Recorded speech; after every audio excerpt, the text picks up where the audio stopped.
बिस्मिल्लाहिर्रहमानिर्रहीम अस्सलाम वालेकुम दोस्तों, उम्मीद करता हूँ मैं आप सब लोग खैरियत से होंगे। ना जाने कितने लोग हैं जो अपने अंदर बहुत से ट्रॉमास को स्टोर किए हुए हैं और उनको पता ही नहीं है। वो एक इलाज करा रहे हैं, कभी दूसरा इलाज करा रहे हैं, और कभी एक बीमारी में जा रहे हैं, कभी दूसरी बीमारी में जा रहे हैं। लेकिन वो अपने अंदर झांक नहीं रहे, वो अपने अंदर जो है वो चीज़ों को देख नहीं पा रहे। उन्हें लग रहा है कि सब ठीक है, लेकिन एक्चुअली सबकॉन्शियस माइंड में, उनकी मेमोरीज़ में, उनकी यादों में बहुत सी ऐसी यादें हैं जो उनको जो है, जो कि उनके अभी इस पल को जो है वो बर्बाद कर रही हैं, अभी जो है इस मोमेंट को ज़ाया कर रही हैं, स्पॉइल कर रही हैं, ज़िंदगी तबाह बर्बाद हो रही है। बाज़ाहिर देखा जाए तो बहुत कुछ है, लेकिन सब ठीक लग रहा है, लेकिन अंदर बहुत कुछ ऐसा है जो ठीक नहीं है। मैं ट्रॉमा की मिसाल हमेशा कहता हूँ, मैं जिन लोगों को कोच करता हूँ, मैं हमेशा कहता हूँ कि एक खूबसूरत कमरा है, हम सब की ज़िंदगी मान के चलें, एक खूबसूरत कमरा है।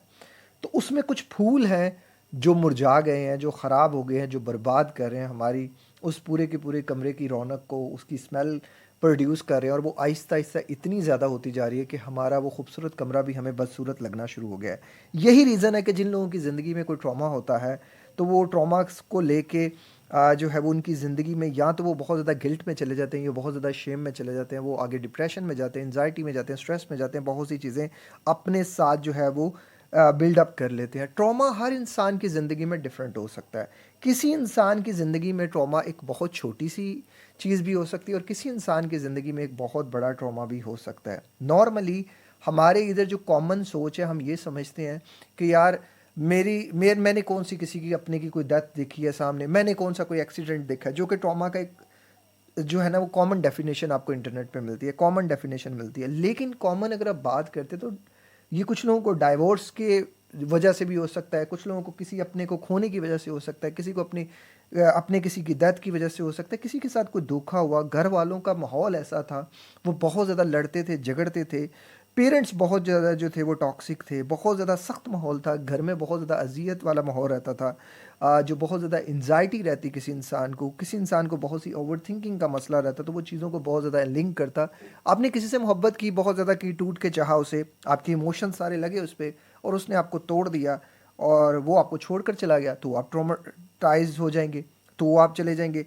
एक टॉक्सिक किस्म का जो है वो फ्रेंडशिप का माहौल भी कर सकते हैं। हर इंसान का डिफरेंट है। किसी इंसान के घर में कोई इंसान अगर पागल है, तो उसके घर वाले बहुत ज़्यादा ट्रॉमा में रहते हैं, बहुत ज़्यादा सदमे में रहते हैं। लेकिन एक आम बंदे को ना एक एग्ज़ाम का फियर भी जो है वो ट्रॉमा कर सकता है। तो हर बंदे के लिए ट्रॉमा की डेफिनेशन अलग है।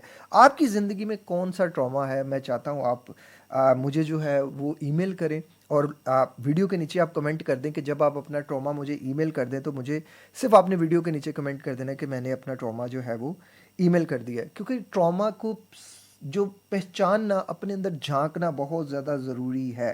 देखिए, हम जब तक अपने अंदर झांकेंगे नहीं ना, हम बहुत सी चीज़ें मिस करते रहेंगे। ये मैं ट्रॉमा पे पूरी एक सीरीज़ बना रहा हूँ। मैं आपको साइंस के साथ और क्लिनिकल स्टडीज़ के साथ और अपने एक्सपीरियंस के साथ, देखो मेरा भी चाइल्डहुड बहुत ज़्यादा ट्रॉमेटिक था। छोटी उम्र में फ़ादर का इंतकाल हुआ, बहन का इंतकाल हुआ, अ, गुर्बत बहुत ज़्यादा देखी, बहुत सी चीज़ें देखी, बहुत से लोगों के रवैये देखे। मैं खुद एक सेंसिटिव नेचर था, तो सेंसिटिव नेचर को छोटी-छोटी चीज़ें भी जो है ना वो पोस्ट ट्रॉमेटिक स्ट्रेस डिसऑर्डर में डाल देती हैं। वो एक स्ट्रेस किस्म की जो है ना वो कंडीशन एक्सपीरियंस करता है। ये सारी चीज़ें मैंने देखी, मैंने अपने ऊपर रख के चीज़ों को किया अल्हम्दुलिल्लाह। अब लोग यहाँ मिसकंसेप्शन में चले जाते हैं। लोगों को लगता है कि ट्रॉमास खुद ब खुद ही ठीक हो जाते हैं। खुद ब खुद मेरे भाई कुछ भी ठीक नहीं होता। मुझे पता है, मैंने बहुत सा पैसा, वक्त और सारी चीज़ें लगाई। अब यहाँ मैं देखो, मैं वीडियोस बड़े दिल से, बड़ी जान से, बड़ी कोशिश से, बड़ी मेहनत से बनाता हूँ। अब मैंने दो ऑप्शंस रखी हैं। जिस लोगों के पास अपना वक्त है वो यहाँ वक्त लगाएं, और जो है वो वीडियोस की मदद से ठीक हो जाएं, सेल्फ हेल्प के लिए बेटर हैं। ये पूरी दुनिया में सेल्फ हेल्प का यही कानून है। अगर आप कहें कि मैं आपको कोच करूं, तो फिर वो 1-on-1 कोचिंग टाइम होता है, और वो पेड होता है, वो फ्री नहीं होता। खुदारा इस बात को अपने माइंड में ज़रूर रखना है। मैंने अपनी ज़िंदगी को यार बहुत ज़्यादा बदला। मैंने बड़े सिंपल अल्फाजों में वो चीज़ें आपको बताई। अब जो इंसान अपने ऊपर वक्त लगाएगा वो बदल जाएगा, जो इंसान अपने ऊपर पैसा लगाएगा वो बदल जाएगा। Time is money. पैसा लगाएं, वक्त लगाएं, वो आपकी चॉइसेस है। जब आप ये सोचते हैं ना कि प्रॉब्लम अभी में है और आप अभी को डील कर रहे होते हैं, तो आप बहुत बड़ी जो है ना अपने साथ ज़्यादती कर रहे होते हैं। क्योंकि जो जो एक सिचुएशन होती है ना, PTSD, post traumatic stress disorder जिसे कहा जाता है, ये एक क्लिनिकल कंडीशन है। और इसके जो लॉन्ग टर्म्स इफ़ेक्ट्स आते हैं ना, मतलब आप इसको डील नहीं करते, तो इसके बहुत से लॉन्ग टर्म्स इफ़ेक्ट आते हैं, जिसमें बहुत ज़्यादा इंट्रूसिव थॉट्स हैं, यानी कि बुरी यादें, बुरे ख्यालात बार बार आपको आना, और कुछ लोगों का ऐसे हो जाना कि अवॉइडेंस बिहेवियर, अपने आप को आइसोलेशन में कर लेना, अपने आप को दुनिया से जो है वो अलग थलग कर लेना। कुछ लोग हाइपर अरूजल हो जाते हैं, वो एंजाइटी में चले जाते हैं, एंशियस जो है वो करते हैं, सारी चीज़ें करते हैं। ब्रेन का और ट्रॉमा का जो है ना वो हमें समझना पड़ेगा। जब हम कोई ट्रॉमा एक्सपीरियंस कर रहे होते हैं ना, जो हमारा ब्रेन का पार्ट है, जो हिस्सा है अमिगडला, जो कि फियर सेंटर है, वो ज़्यादा एक्टिव हो जाता है, मतलब वो ज़्यादा खतरे देख रहा होता है। और जो हिप्पोकैम्पस होता है, जो हमारी मेमोरी का ऑर्गेनाइजर होता है, वो जैसे आम मेमोरीज को ऐसे ऐसे ऑर्गेनाइज करता है, तो वो ट्रॉमेटिक मेमोरीज को अलग तरीके से ऑर्गेनाइज करता है। फिर जो हमारा प्रीफ्रंटल कॉर्टेक्स होता है, जो कि प्लानिंग का और लॉजिक का काम करता है, वो क्या करता है, जो ट्रॉमेटिक यादें होती हैं, जो मेमोरीज होती हैं, जब वो आ रही होती है तो उनकी जो टाइमलाइन स्टोर हो रही होती हैं, जो उनकी जो चीज़ें हो रही होती हैं, वो आम याद से कई गुना ज़्यादा जब वो याद आती है ना, तो हमारा हमारा कॉन्शियस माइंड, जैसे हम लॉजिक या कोई तलाश करते हैं, हम नहीं कर पाते। जैसे मान के चलें कि आप एक वक्त बैठे हैं और आपको एक याद आई है, वो बड़ी याद थी, वो बड़ी डरावनी थी, वो बड़ा कोई मंजर था, आपकी आंखों से आंसू निकलना शुरू हो जाएंगे, आपकी बॉडी केमिस्ट्री चेंज हो जाएगी, आप बहुत ज़्यादा सेंसिटिव हो जाएंगे, आप बहुत ज़्यादा कर देंगे। अच्छा, इसके पीछे ना पूरी जो है वो साइंस है कि ट्रॉमा की मेमोरीज अलग स्टोर है, उनके अंदर ज़्यादा इमोशंस है, वो ज़्यादा आपको करेंगी, वो ज़्यादा आपको फ्लैशबैक्स फील कराएंगी, और वो ज़्यादा आप, बाज़ लोग तो उनसे दौड़ते हैं, बाज़ लोग तो भागते हैं कि ये हमारे अंदर क्या है। और ये मेमोरीज आपको कभी भी प्रेजेंट मोमेंट में नहीं रहने देती। ये मेमोरीज जिन्हें आप ये अपने अंदर स्टोर कर लिया है, ये आपके लर्न पैटर्न बन गए हैं, ये पूरे आपके न्यूरॉन्स के पाथवेज को चेंज करते रहेंगे, आपके एक्सपीरियंसेस को चेंज करते रहेंगे, आपकी करंट लाइफ को डिस्टर्ब करते रहेंगे, आप अभी में बहुत सी चीज़ें तलाश करते रहेंगे। अक्सर लोगों को लगता है कि हमारी ज़िंदगी में तो कोई स्ट्रेस नहीं है। देखिए, स्ट्रेस का और ट्रॉमा का बड़ा अलग सा है। लोग अक्सर इन दो चीज़ों को लेके कंफ्यूज होते रहते हैं। स्ट्रेस जो होता है ना, नॉर्मली एक टेम्परेरी कंडीशन है। वो एक इस तरह की सिचुएशन आप समझ लें कि अंडर कैपेसिटी कोई चीज़ है, कोई ऐसी चीज़ है जो आपकी कोपिंग स्किल में आती है, उससे आप कोप कर सकते हैं। लेकिन जब कोई चीज़ मतलब आपके उस स्ट्रेस से बहुत बड़ी थी, कोई ऐसी चीज़ जिस पे आप कोप नहीं कर सकते थे, जिस पे जो है वो आपकी पूरी की पूरी जो है ना बॉडी गिव अप कर गई, या आपके अंदर से आया कि नहीं यार ये मेरे से बहुत बड़ा है, जैसे आपका कोई बहुत ज़्यादा लव वन आपकी आंखों के सामने खुदा ना खासा इस दुनिया से चला गया, आप बहुत ज़्यादा थे कि चलो बीमार होगा मैं उसको ठीक कर लूँगा, वो लेकिन वो अंदर अनएक्सपेक्टेड एक कैसी कंडीशन आई, तो आप उस ट्रॉमा को एक्सपीरियंस करेंगे। अनटिल अनलेस कि इस बात पे भी मैटर करता है कि वो आपके कितना करीब था। तो ये हमारी कोपिंग कैपेसिटी से ज़्यादा होता है। तो स्ट्रेस तो टेम्परेरी है, ट्रॉमा एक परमानेंट या एक ऐसा जो है ना वो है कि जो हमारी कैपेसिटी को बहुत ज़्यादा करता है, और वो बहुत लंबे अरसे तक हमारे अंदर स्टोर होता है। पीटीएसडी का जो क्राइटेरिया, जिसे मतलब आप इसे कहते हैं ना, ये एक्चुअल ऐसा एक ख़तरा या ऐसी एक चीज़ है जो सच में हमें लगता है कि हमने मौत को बड़े करीब से देखा है। वो कुछ लोगों को ऐसे भी होता है कि जैसे किसी के साथ कोई जो है वो सेक्सुअल जो है ना सेक्सुअली कोई वायलेंस हुई है, या किसी इंसान के साथ गन पॉइंट पे किसी ने कोई जो है वो रॉबरी का केस किया है, तो वो सब क्या कर रहे हैं कि वो एक एक्सपीरियंस जो है ना वो अपने अंदर डाल रहे हैं। अब अगर आप इस एक्सपीरियंस के साथ बहुत लंबे अरसे तक जाते हैं, चूँकि मैं इसके बहुत से डिफरेंट पहलूज हैं, ये एक वीडियो में भाई कवर नहीं हो सकता, इसमें बहुत सी चीज़ें आएंगी। मैं इसलिए आपसे पूछ रहा हूँ कि आपका कोई भी ट्रॉमा है, आप मुझे इनबॉक्स में नहीं करिएगा, मुझे ईमेल कीजिएगा, मैं उसको ईमेल को पढ़ के, ताकि मैं मद्देनज़र रख के उसमें बहुत सी चीज़ें डालूँ। इसमें हमने बहुत सी चीज़ों को डिस्कस करना है। जो ट्रॉमा के बाद एक तो हर किस्म का जो है ना वो इलाज फेलियर हो जाता है ट्रॉमा पेशेंट्स में, और उसमें बहुत बड़ी रीज़न ये होती है कि जितने लोग जो मेडिकेशंस की तरफ जाते हैं, मेजोरिटी में लोग नाकाम होते हैं, क्योंकि वो अभी को ट्रीट कर रहे होते हैं, उनको मसला नींद नहीं आती, उनको मसला फियरफुल थाट्स हैं, उनको मसला रिपीटेटिव थाट्स हैं, वो इन चीज़ों को डील कर रहे होते हैं, लेकिन जो बैक एंड माइंड है उसको नहीं समझ पा रहे। तो आज आप वादा करें मुझसे कि आपकी लाइफ में कोई भी ट्रॉमा है, एक तो आप उस पेपर पे लिख लेंगे, और दूसरा मुझे ईमेल कर देंगे। तो आपने पेपर पे भी लिखना है तो तब भी आपने कह देना जी मैं लिख दिया है, आपने ईमेल करना है तब भी कर दिया, ताकि मैं और वीडियोस बना सकूं। देखो सीधी बात है, मुझे यूट्यूब पे कोई व्यूज़ आते ही नहीं है यार, लोग देखते ही नहीं वीडियो, लोग कमेंट करना शुरू कर देते हैं, अब जो है व्हाट्सएप पर रब्ता करना शुरू कर देते हैं, खुदा के लिए हमारी मदद कर। खुदा के लिए आप अपनी मदद क्यों नहीं करते? मैं कैसे हर इंसान को अपना वक्त जो है वो फ्री में दे के उसको जो है वो करता रहूँगा? समझो यार, एक दो बंदा हो तो इंसान कर लेता है, यहाँ हर बंदे ही इस कोशिश में पड़ेगा तो हमारा चैनल भी ग्रो नहीं होगा भाई। उतनी मेहनत, उतनी एफर्ट लगाने को दिल ही नहीं करेगा। 8 साल से सिर्फ $35 महीने के कमा रहे हैं यार, इससे ज़्यादा तो मैं रोज़ का खर्च कर देता हूँ। खुदा ना समझो यार आप। ट्रॉमा में जो सबसे बड़ा इसका साइकोलॉजिकल चीज़ें आके डिस्टर्ब करती हैं, वो है गिल्ट एंड शेम। गिल्ट में क्या होता है कि इंसान अपने आप को ही गलत समझ रहा होता है कि ये जो कुछ हुआ मेरी वजह से हुआ। शेम, वो अपने आप को नीचा समझता है, अपने आप को कम समझता है। और रिसर्च में दिखाया गया कि ये दो इमोशंस जो है ना, वो कोर पार्ट बन जाते हैं किसी भी पोस्ट ट्रॉमेटिक स्ट्रेस डिसऑर्डर से गुजरने वाले इंसान के।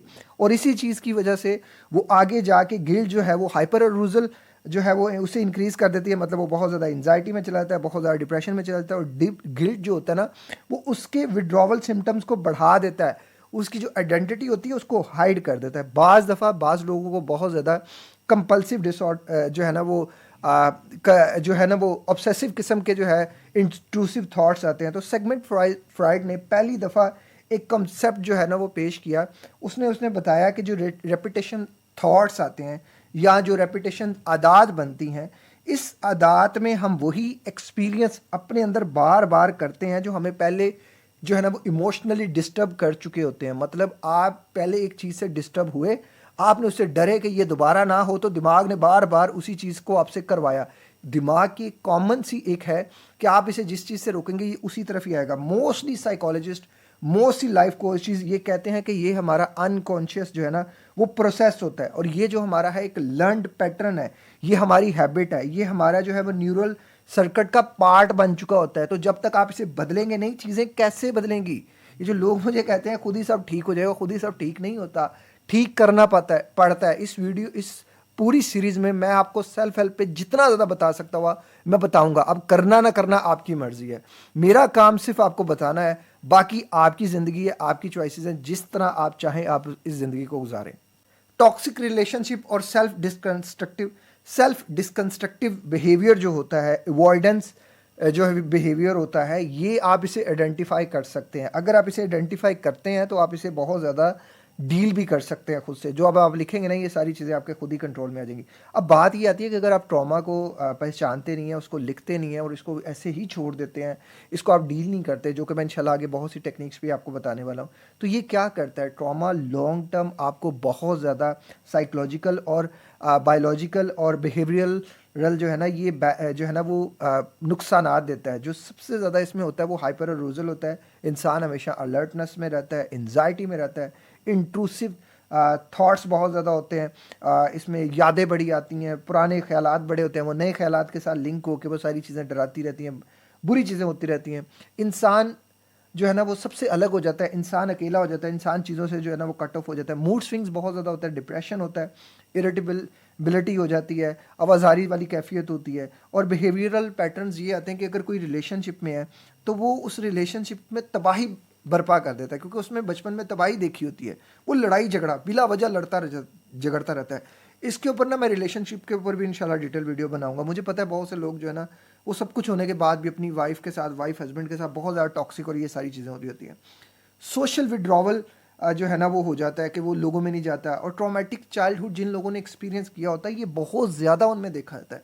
बहुत सी चीज़ें होती हैं और साइंस ये कहती है कि सिर्फ ट्रोमा जो है ना, सिर्फ ये नहीं कि आप वक्त के साथ साथ इसको कहते हैं तो ये ठीक हो जाता है, नहीं होता। इसके लिए आपको प्रॉपर जो है ना अपने आप को समझना पड़ता है, अपनी चीज़ों को मैनेज करना पड़ता है। और ये सारी चीज़ें जो मैं इंशाल्लाह आगे आपके साथ शेयर करने वाला हूँ, बस आपने वीडियो के नीचे कमेंट में टाइप कर देना है ट्रॉमा सीरीज़, ताकि मैं और ज़्यादा इस पर वीडियोस बना सकूँ। वीडियो को आपने लाइक करना है, इसको जो है वो चैनल को सब्सक्राइब करना है और दूसरों तक शेयर करना है। खुदा रहा पूरी वीडियो देखा करें। मैं वीडियो में आपको पूरा सोल्यूशन देता हूँ। सोल्यूशन सिर्फ व्हाट्सएप पे नहीं होता, सोल्यूशन उन लोगों के लिए वीडियोस में बता दिया जाता है जो समझते हैं कि किसी भी प्रोफेशनल का वो टाइम अफोर्ड नहीं कर सकते। तो नेक्स्ट वीडियो हमारी जो है वो ट्रॉमा के ऊपर जाएगी, बहुत ज़्यादा लॉन्ग और बहुत ज़्यादा डिटेल होगी। और मेरी कोशिश होगी कि जो अगली वीडियो है वो हम शेम और गिल्ट पर बनाएं और फियर्स पर बनाएं जो ट्रॉमा की वजह से आते हैं। और दिमाग हमारे अंदर फियर्स क्रिएट करता है, जो शेम क्रिएट करता है, वो गिल्ट क्रिएट करता है, हम उसको एड्रेस करें। तो इंशाल्लाह अज़ीज़ ये जो है स्टेप बाय स्टेप चलेंगे और मुझे उम्मीद है कि आपकी ज़िंदगी बहुत ज़्यादा ट्रांसफॉर्म होगी, क्योंकि मैंने खुद अपनी लाइफ में बहुत से ट्रॉमास को इन्हीं स्टेप्स पे जो है ना वो चल के ठीक किया। अगर मैं कर सकता हूँ तो ये आप भी कर सकते हो। मसला सिर्फ आप में और मुझ में ये है कि मोस्टली लोग कहते हैं करते नहीं हैं, और मैं करने वाला बंदा हूँ, मैं कहने वाला इंसान नहीं हूँ। सिर्फ कहते रहना मेरी आदत नहीं है, करते रहना। आप लोगों को भी थोड़ा-सा अपने आप के ऊपर टाइम लगाना पड़ेगा, वक़्त लगाना पड़ेगा, पैसा लगाना पड़ेगा, एनर्जी, एफ़र्ट सब कुछ लगाना पड़ेगा। आपकी मेन प्रोडक्ट आपकी अपनी ज़ात है। अगर आप अपने लिए कुछ नहीं कर सकते, तो मत सोचें कोई आपके लिए कुछ करेगा। अल्लाह ताला हम सब के लिए आसानियाँ पैदा फ़रमाए। एक और ज़िंदगी के नाम के लिए, हॉस्पिटल के लिए दुआ कर दीजिएगा, चैरिटी कर दीजिएगा। रमज़ान आ रहा है, दिल खोल के जो है वो सदका खैरात आप हमें सेंड कर सकते हैं।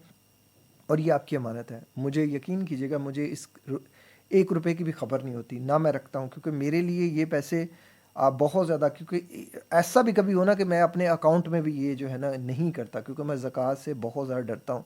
मुझे बहुत ज़्यादा अल्लाह की पकड़ से डर लगता है। मुझे पता है मेरा अल्लाह मेरी शारक से ज़्यादा करीब है और वो पकड़ लेता है। जब इंसान, मैं कहता हूँ ओवर थिंकर इंसान का यही सबसे बड़ा मसला होता है कि वो हर वक़्त ही डरता रहता है और बिला वजह ही डरता रहता है। अल्लाह गफ़ूरुर रहीम है, बेशक वो माफ़ करने वाला है, लेकिन वो नाहक किसी का माल खा के माफ़ी मांगे इंसान तो वो माफ़ नहीं करता। नाहक किसी का दिल दुखाना, ये भी ज़्यादती है, ज़ुल्म ज़्यादती है। अल्लाह ताला हम सब के लिए आसानियाँ पैदा फरमाए।